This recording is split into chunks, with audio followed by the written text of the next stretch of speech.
Halo saudara-saudaraku yang terkasih di dalam Tuhan kita Yesus Kristus.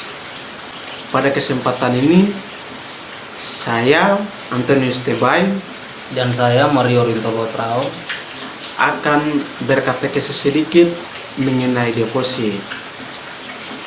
Namun kami lebih membahas atau lebih berkata-kata mengenai devosi adorasi. Untuk itu kami berharap agar saudara-saudaraku yang terkasih bisa mengikuti, menyimak secara baik agar bisa memahami apa itu devosi, kemudian apa itu adorasi di dalam gereja Katolik. Saudara-saudaraku, kita akan memahami terlebih dahulu pengertian dari devosi. Istilah devosi itu sendiri berasal dari bahasa Latin, yaitu devotio, dari kata kerja devovere, yang berarti kebaktian, pengorbanan, penyerahan, sumpah kesalehan, dan cinta bakti. Devosi itu sendiri menunjuk sikap hati dan perwujudannya terhadap sesuatu yang ilahi atau yang tertinggi. Sedangkan dalam tradisi Kristiani, devosi bisa dipahami sebagai bentuk penghayatan dan pengungkapan iman. Devosi lebih merupakan praktek ungkapan iman umat Kristiani yang spontan dan lebih bebas serta dapat dibawakan secara pribadi maupun bersama. Dalam liturgi resmi, gereja mengungkapkan dan melaksanakan dirinya secara resmi. Maka devosi harus bersumber pada liturgi dan mengantar umat pada liturgi. Sebab menurut hakikatnya liturgi jauh mengungguli semua bentuk devosi.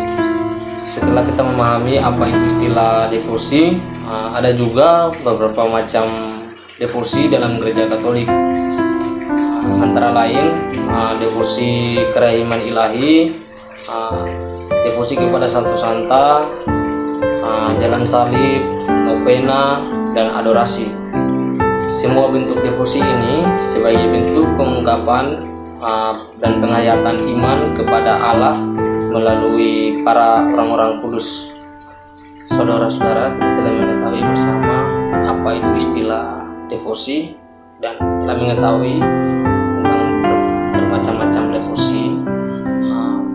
Kami di sini akan lebih kepada devosi adorasi, akan menjelaskan lebih dalam mengenai devosi adorasi.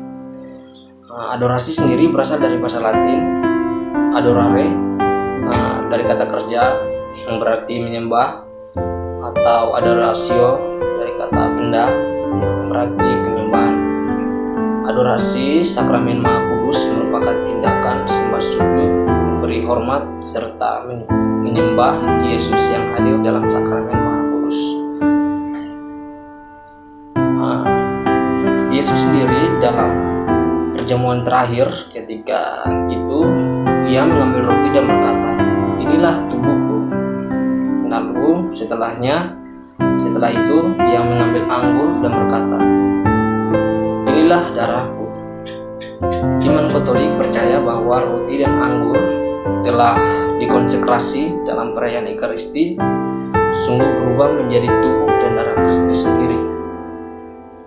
Lewat tubuh dan darahnya, Yesus Kristus secara istimewa hidup dan hadir bagi kita, bagi orang yang percaya kepadanya. Karena sakramen Maha Kudus terjadi dalam peristiwa Ekaristi, maka adorasi ini bisa disebut adorasi Ekaristi. Saudara-saudara, satu hal yang perlu kita ketahui bersama bahwa di zaman para rasul, kepercayaan akan kehadiran Kristus secara nyata dalam Ekaristi itu bertumbuh dari ajaran para rasul, terutama dari Rasul Paulus dan Rasul Yohanes. Mereka mengajarkan bahwa Ekaristi adalah Yesus Kristus yang secara nyata melanjutkan misi penyelamatannya di antara umat manusia. Rasul Paulus dalam suratnya kepada jemaat di Korintus yang melakukan pemecahan roti dengan cara yang menimbulkan perselisihan, padahal seharusnya Ekaristi adalah tanda yang indah untuk kasih. Dengan kata lain, agape. Bisa dilihat dalam 1 Korintus bab 11 ayat 26 yang mempunyai efek mempersatukan gereja sebagai satu tubuh. Bisa dilihat juga di 1 Korintus bab 10 ayat 16 sampai 17. Devosi merupakan pengungkapan dan penghayatan iman kepada Allah melalui orang-orang kudus. Oleh karena itu, devosi menjadi salah satu aspek penting dalam perkembangan iman umat Katolik. Dalam gereja Katolik, devosi menjadi salah satu bentuk liturgi yang sangat penting. Untuk itu, gereja Katolik menyediakan beragam macam bentuk devosi, seperti devosi kepada hati kudus Yesus, devosi kepada kerahiman ilahi, kepada santo dan santa, jalan salib, novena, dan dari semua devosi yang ada dalam gereja Katolik memiliki keistimewaannya masing-masing. Namun devosi dalam gereja Katolik memiliki keunggulannya tersendiri. Hal ini karena devosi adorasi menjadi puncak atau pusat dari kehidupan iman umat Katolik.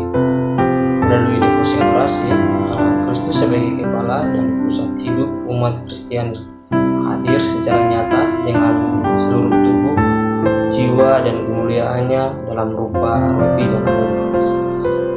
Saudara-saudara, sekian penjelasan singkat dari kami mengenai devosi, terutama devosi adorasi. Semoga dalam penjelasan kami ini dapat menambah kepuasan dan pengetahuan saudara-saudara. Terima kasih. Tuhan memberkati. Amin.